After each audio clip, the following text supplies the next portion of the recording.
armed. You remember the whole discussion about whether Ukraine should and shouldn't be given lethal weapons. We are far away from that, but it was the case. Could Ukraine be given lethal weapons to defend itself? This was a legitimate question all over the media. What did you hear then from Ukraine, from Berlin, from Paris, from London, and how did that lead to where we are today? You know, I admire all these ifs and buts, but here is the thing: we don't have the time machine. Yeah. So we can draw the lessons out of what has happened a decade ago. Because let me remind you that this war has been going on for 11 years, but not for 3.5 years. Putin illegally invaded Crimea in 2014. And there was no political will on the side of our allies to provide Ukraine either with a lethal weapon or to give a real membership perspective in NATO for Ukraine. I was the Speaker of the House in 2008, and I hosted the then President of the United States in Kiev, who did everything in order to get this map. But in the end, in Bucharest, we were refused to get map for Ukraine. Membership action plan for NATO. Yeah, membership action plan for NATO. It's a kind of entrance to NATO. What happened in the end? Putin invaded Georgia and moved to Crimea and to the east of Ukraine. So let me put it this way.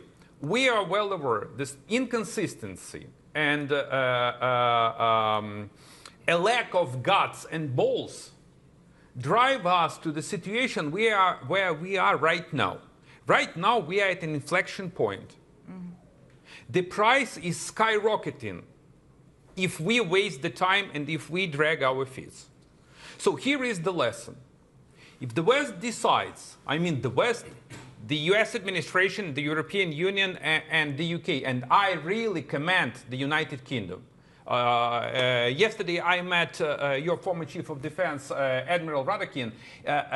Your decision to provide Storm Shadow missiles and Challenger tanks to Ukraine was a sea change. It was a game changer in the decision-making process of the entire West. So here is the thing, what is needed? So first, we need an additional security supplemental for Ukraine from the US administration and from the European Union. Second, we need to get a real financial support. The budget gap is around $170 billion in the forthcoming 3 years. Mm-hmm. Fourth, we urgently need to increase the military production capacities, both in the European Union and in Ukraine. We make cheaper, better, and quicker, I mean in Ukraine. So please give us cash in order to provide Ukrainian military with the necessary ammo. Fourth, we need urgently to confiscate Russian assets because you guys are facing tremendous financial problems. And we have the source, which is completely in line with the international law. And I can elaborate on this, why it is in line with the international law to make Russia accountable and to confiscate Russian assets.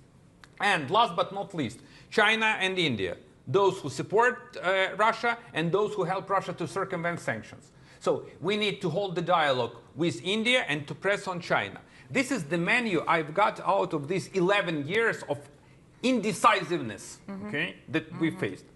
In terms of,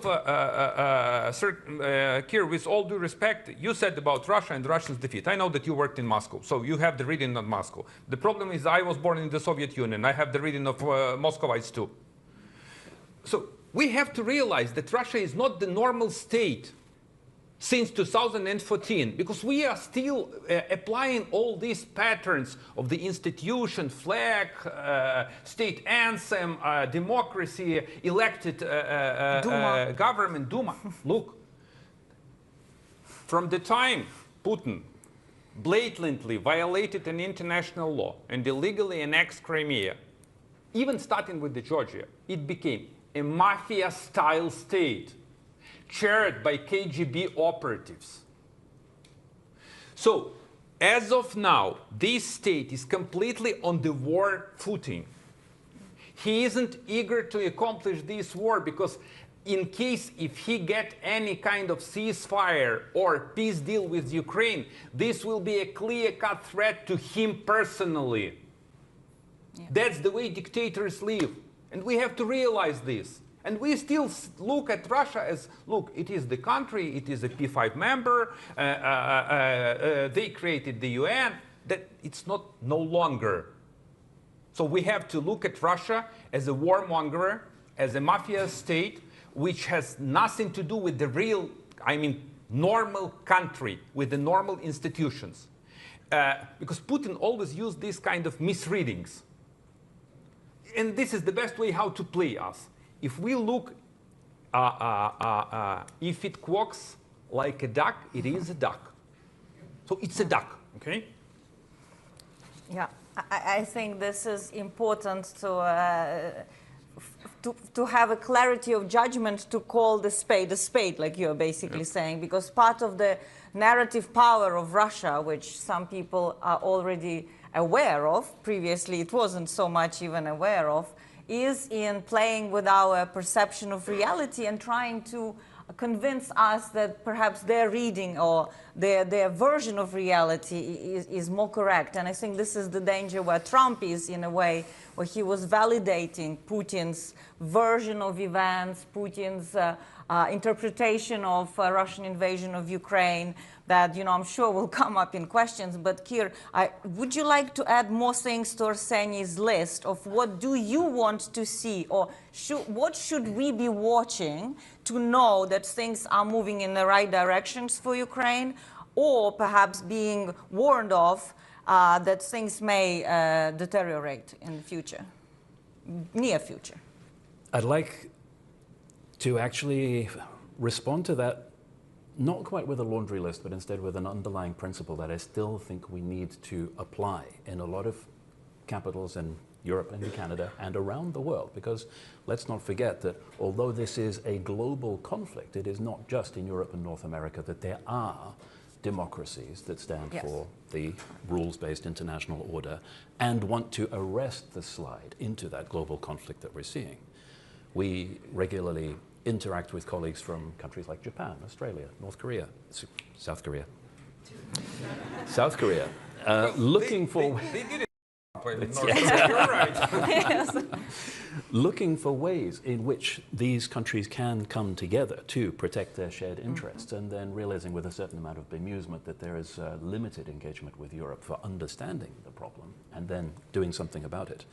But I think that in itself is a symptom of the problem that I'm coming on to, which is overcoming the mental capture of past ideas of how Europe works. The mental capture of this picture of Russia that has been so successfully sold despite being so different from reality. The idea, in particular, that Russia is too powerful, too unpredictable, too dangerous to be confronted, and that it is impossible to defeat or deter Russia, which is an idea that is still deeply rooted in a lot of the conversations we have about possible futures for confronting Russia, because it has been built up over so many decades. And it doesn't matter how much evidence you bring from past performance, not only of the current leadership, but of the country through decades and centuries, it is still deeply, deeply embedded. So it is a case of changing not just minds, but mindsets, changing assumptions about, first of all, the scale and nature of the challenge and how bad it will be if Europe and like-minded friends around the world do not respond. And secondly, that Europe has agency, that it is possible to insert European countries into a conversation about their future in a manner that is relevant, instead of them sitting by helplessly and talking about coalitions of the willing, but willing being different from able and being different from capable of stepping in before the problem is resolved rather than after. All of these things are just symptoms of that mental paralysis, that mental capture that has dogged Western responses to Russian aggression over the course of decades. And the trick, I think, is getting over that before it is too late.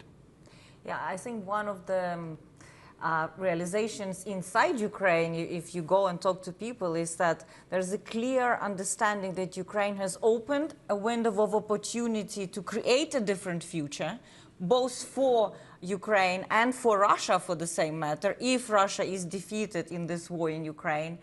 And the West is too timid to, you know, grasp it and to exploit it and to work with Ukraine, not just as a, you know, at arm's length, but as a true ally in order to reshape what we all want, how we coexist on the European continent. You know, that this is the continent of the smallest size and the biggest diversity, whereas Russia is the big landmass with no diversity at all. So there are all kinds of conceptual conflicts entrenched already in that existence. But I think what also, I'm sure, Arseniy, you would agree, there's a lot of anger in Ukraine that we are wasting time, that we are doing everything that we said impossible at the beginning too late, and this drip feeding of Ukraine's battlefield capability actually turns war